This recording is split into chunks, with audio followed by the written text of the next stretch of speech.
муз пакет аркылуу теленди да. Ушундай даратканадан 5 ар бир 200 метр сайын. Биринчи булама. Az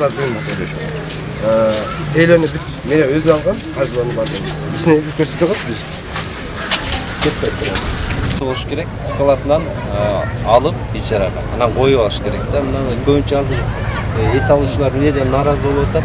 Мындай келип бардыгын ээлеп алып атат дагы. Биз дайым эле текшербей эле турабыз да. Анан көп учурда бербей коюшат. Мына орунду ээлеп алып атышат дагы. Анан бай чырчык атат. Основной момент мындай болуп атат да. Мисалы биз ол балдар жайбайт жерде элепчи, баягы эскертилген кийинчи.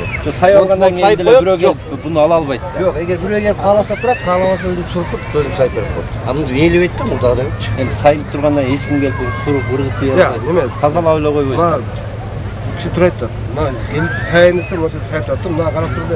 Занят келип ойлошу мүмкүн да. Мына азыр Биз өткөндө мындай сезбедик эле силер менен. эс ала турган жерде турат. Жиналып бир жерде турат.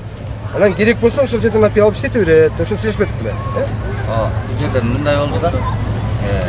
Бул эжекелер ушул жерде бир 300дөй адам иштетет экен, зонтиктердичи.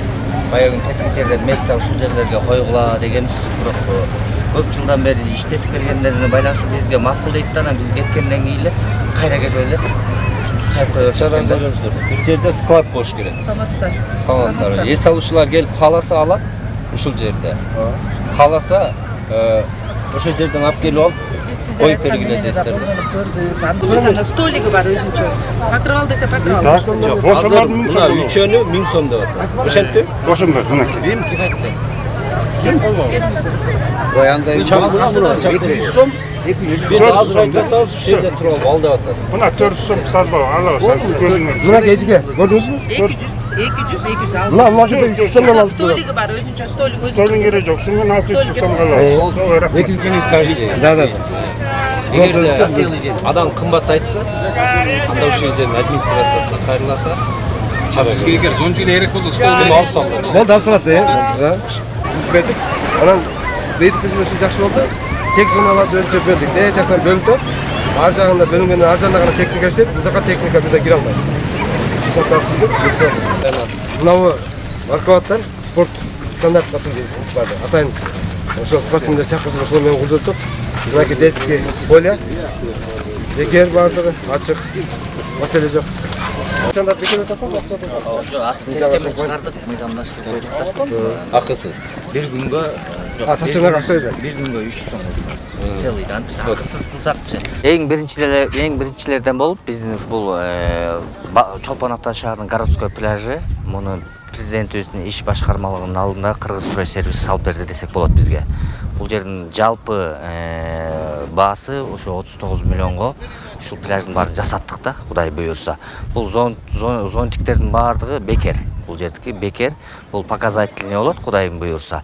Бул жерге стоянкасына мындай тапчандары бар, ошолордун баарына биз тескеме чыгарып, мэрия жалпы баардыгына мыйзамдаштырып бердик десек болот. Алып кетет, алабыз албайт. Эч кимди мажбурламайт.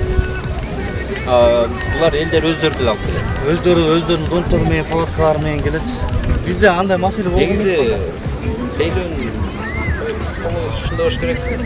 Пожелание. Склад туруш керек. Ким каалайт, кызматын алат, көрөт.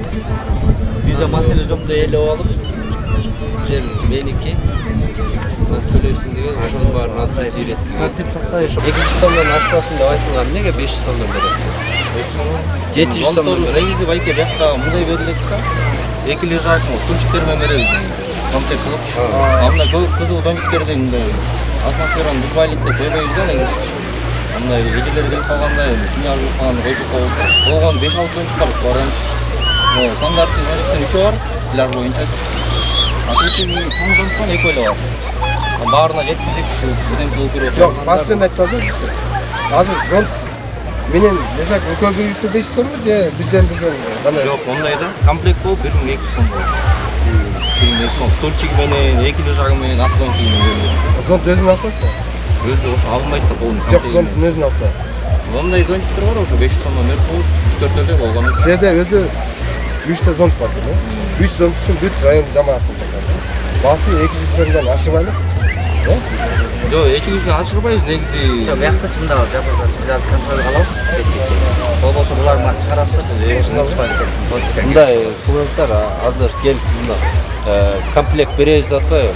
Адам келип эс алды, мисалы ага мына лежактын кереги жок да. Силер мажбурлап алсаңар комплект албасаңар жок деп атасыздар. Ошон үчүн сиздер карап туруп иреттеңиздер. Мына зонт 200 сомдон ашпасын, эгер утпаса, анда өзүңүздөр муниципальный Тек 200 сом акча коюп, саатына 200 сомдон Жок, күнүнө. Күнүнө 200 сомдон. Биз 700 сомдон алган койдогон барып, 2 күн эс алганыбызга деп барып 1,5 миңден арган зонтиктен алып келип коюп атабыз өзү. Оны элестетип бир күнгө 700 сомго алып келип койду, отурду. Зонт өзү 200 сом күнүнө. Лежак багы жатышысы 200 сом. Бага так ушундай бергенбиз. Эгер адам ашса ана иш. Балдар келесине дагы зонттон апарып камагына. Визасыз шарт түзбөйүн деп атабыз. Ысык көлгө келип эс алган туристтерге шарт түзүү максатында алардын жакшы маанайда эс алып кетүүсү керек болгон бардык шарттарды түзүү максатында кызмат көрсөтүү, тейлөө багытындагы бардык кызмат көрсөтүүлөрдү жакшыртуу боюнча биз кайрылуу кылганбыз. Көбүнчө баягы пляждарда жеке тараптар кумду ошол эс ала турган орундарды ээлеп алышып, өздөрүнүн кол чатырларын мажбурлоо түрүндө аларга сунушта 500 сомдон 1000 сомго чейин, айрым учурда 1,5 миң сомго чейин берип жүрүшкөн ижарага. Биз азыр ошону кыдырып, райондун акими, шаардын мэри биргеликте жана башка тиешелүү кызматтар буга чейинки эскертүүнү негизинде карап чыктык. Көп жерде муниципалдык пляждарда 200 сомдон ашырбай калышыптыр. Азыр биз жеке бизнес ээлеринде да карап чыктык, ал жакта да эскертүүлөр берилди. Бирок негизинен ошол айтылган тартип эрежеге баары баш ийип, каалоочу ошо эс алуучунун туристтердин каалоосу менен кимге керек десе ошолорго коюп берип кызмат көрсөтүп атат. Бул деген Кыргызстандын репутациясы, бизге келген коноктор бул элдин ырыскысы, канчалык кыргыз сөз бар го, бут кирсе ошончо кут кирет деп. Бираз сезондо бизге туристтер келип аткандан кийин аларды биз иренжитпей, эң башкысы коопсуздугу, эс алууга түзүлгөн шарттарды жакшыртып, ошол эле убакта кызмат көрсөтүүлөрдүн баасын мындай асманга чыгарбай биз мамлекет тарабынан эреже кармалып иреттелип бериш керек. Биз ошол багытта бүгүн рейд кылып текшерип чыктык. ОЗЭК буга чейин да эскертүүлөр болгон. Бүгүн баары баш ийип, көпчүлүгү 200 сомдон ашпай зонтиктерин берип атышат.